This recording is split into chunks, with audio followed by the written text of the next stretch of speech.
Hi everyone, my name is Zeeshan, and I'm the co-founder and CEO of Zoetic Motion, a company with the mission to modernize physical therapy. Growing up, I got hurt a lot. By the time I was 13, I became a regular at my physical therapy clinic, having completed 3 programs over 3 years for 1 injury. It took me 3 tries at physical therapy to truly realize the importance of doing my at-home exercises, that homework that was assigned to me in my physical therapy sessions. But that piece of paper with a couple of visualizations and a couple of notes on it on when you should be doing what, it's boring and unengaging. And when I researched this problem, I realized that I wasn't alone. There are 20 million patients in the United States attending physical therapy every year. Yet at the end of their therapy program, 1 in 3 patients still reports feeling dissatisfied or in pain after completing their program. And another study shows that only 35% of patients fully adhere to their at-home prescribed plan of care. Zoetic aims to solve this problem by changing the approach to physical therapy and getting our patients out of the recovery cycle. The Zoetic Solution focuses on a careful balance between the in-person, in-clinic sessions with your physical therapist and self-effort on mobility maintenance. Without your effort to maintain your mobility, the physical therapist treatment plan gets hindered. They're not able to progress that timeline fast enough, and often your results are diminished as well. So the Zoetic Motion platform is here to bring our patients and our physical therapists through the recovery journey and out successfully. So how does all of this work? Let me tell you a little bit about the product. So the physical therapist has the ability to curate a specific set of exercise routines based on that in-person evaluation with your patient. And for the patient, for our users, they have the ability to go home, use our app, log in, and be faced with their set of exercises. Then they're met with a couple of videos and visuals to show them how that goes. And finally, we introduce them to a computer vision-based coach that will correct their form in real time, as well as give them some analysis on how they're doing when they're doing these exercises alone and outside of the clinic. So a little bit about how we plan on making money. So really, our core customer here is the physical therapy clinic, the physical therapist. We plan on providing the Zoetic Motion platform at a $40 flat rate that applies per patient per treatment. And additionally, for patients who have graduated from their therapy programs but were using our platform, they have the ability to continue independent strength and wellness training with the Zoetic platform at a subscription of $10 a month. And to tell you a little bit about how we plan on succeeding all of this, we are currently in the middle of our MVP development, and we have timelines for January 2023 to be our alpha launch phase. And that's when we're going to get our product into the hands of the users, specifically 2 clinics with 30 active users to actually get this alpha test launched. And that's where we're asking $250,000 to help us reach this goal. Our team is very excited and proud to be joining together with a myriad of backgrounds, and with the help of our advisors and counselors, we are excited to tackle this mission. With Zoetic, you're never alone in your recovery at home.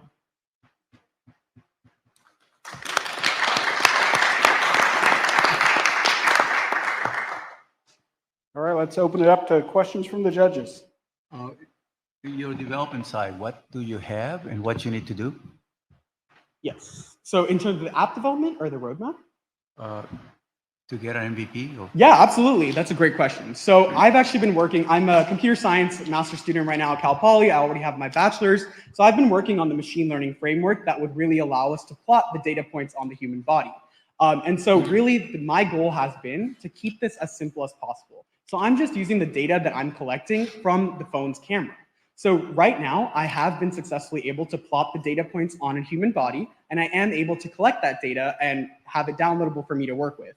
And I'm currently in the middle of beginning the AI algorithm development to really start focusing on how we're going to indicate correctness versus incorrectness between individual users. So we're right in the middle of our development. Okay, oops.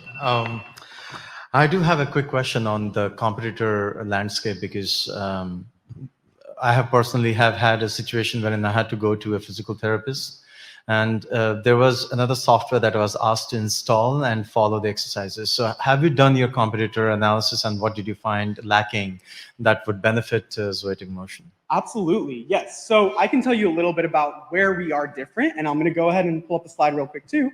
So to tell you a little bit about the competitive analysis and where we're at. Our competitors focus on something different. They're providing a telehealth solution to physical therapy. We focus on a hybrid approach. We want you to be in person with your physical therapist to get that initial feedback and then go home and feel the support that you need so that when you go back to your PT the next time, you're not left alone without any progress and you're not just going to repeat what you did last week. So in terms of these competitors that I presented to you, a couple of them are, I guess competitors might not even be the best word here. I actually look at these as a lot of potential partnerships. A couple of our competitors in the space, other than the specific Hinge Health, Kaya Health, and Sword Health, they are targeting a total telehealth-based physical therapy approach. Tonal, Mirror, and Peloton. If you've ever seen the Mirror displayed at Nordstrom, they have a camera on their device. However, their computer vision functionality is not built. They don't have the software behind it. So we have been looking at kind of what the different market has been assigning and what approaches have been there. However, the hybrid approach to actually keeping the physical therapist and the patient in the picture is really what we focus on. How do you create the content? Because the exercise or a training program would be patient specific. Mm-hmm. A physical therapist may know what the patient should do, but he doesn't have the skills to create content, right? Absolutely, yes. So actually, there's usually a very standard practice of care that comes with physical therapy, but it usually is associated with the human body and what the injury area is. So in terms of creating that content, there's actually a lot of content that is already available and open source for us to look at for what a perfect form of a squat would look like and how to kind of guide a person through that. So we are leveraging a lot of the open source databases that are out there to really drive our decisions. And additionally, I pulled up this slide real quick because we have been talking to physical therapy clinics, chiropractors, and just general wellness individuals across the country who have really contributed to this decision-making process and have confirmed a lot of our process this far. Have you identified any anchor clients? Sorry? Have you identified any anchor clients? Yeah. So actually, a couple of the, so Dr. Justin Brink on the screen over here, he's actually working with us to establish a partnership right now with some of his actual patients. So we are trying to work within his 2 clinics, one located in San Jose, California, the other in Idaho.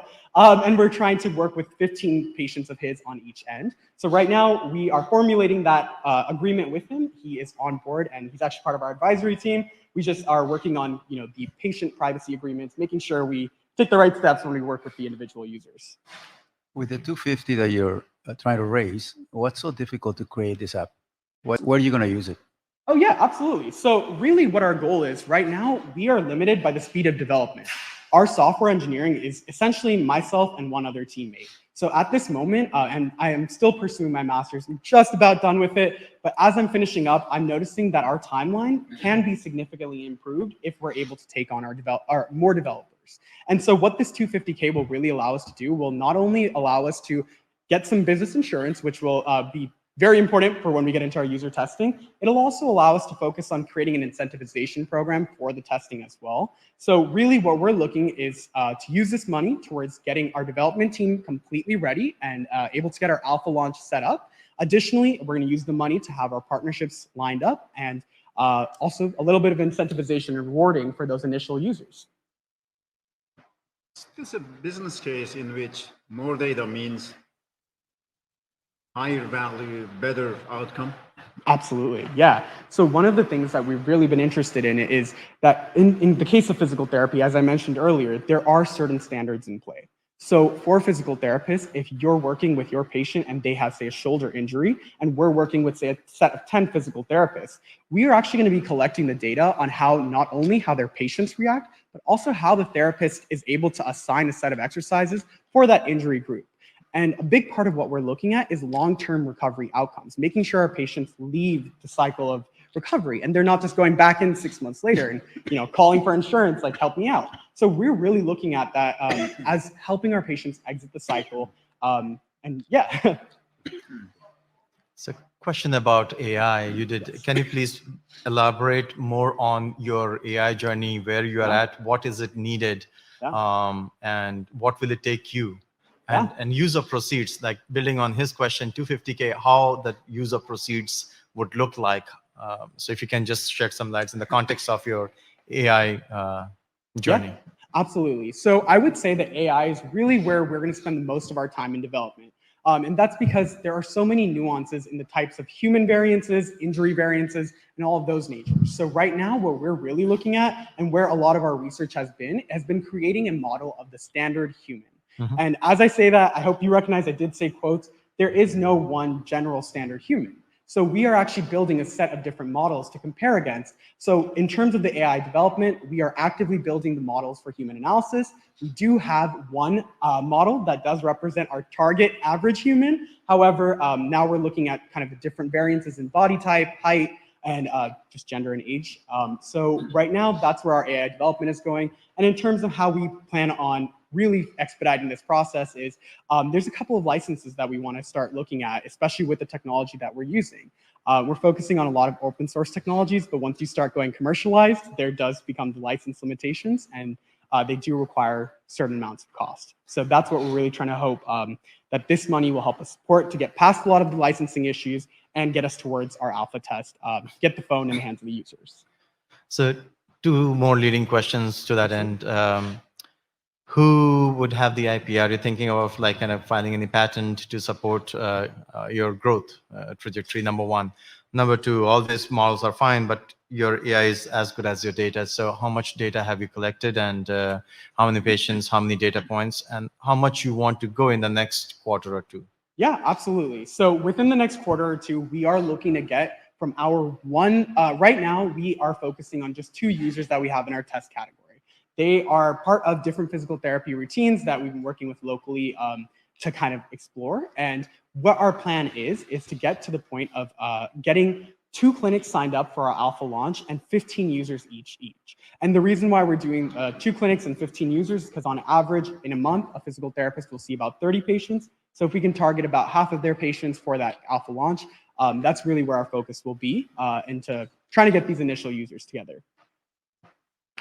And IP?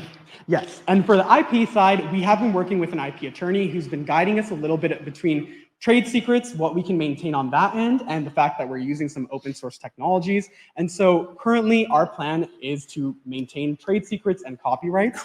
However, we are considering bringing in IP just based on what our attorney is telling us right now and the level of what we're working with. It's not yet happening. So patients will use a smartphone app, right?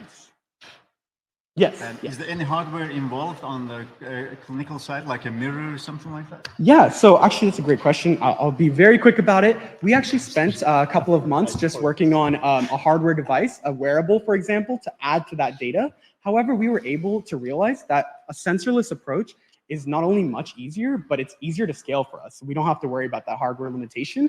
And after exploring deeper into the machine learning model and being able to plot the data points, I'm able to collect all the data that I need from the device itself. So I don't need my user to have, say, another watch on for me to collect the data. Thank you. Thank you all so much. Thank you so much.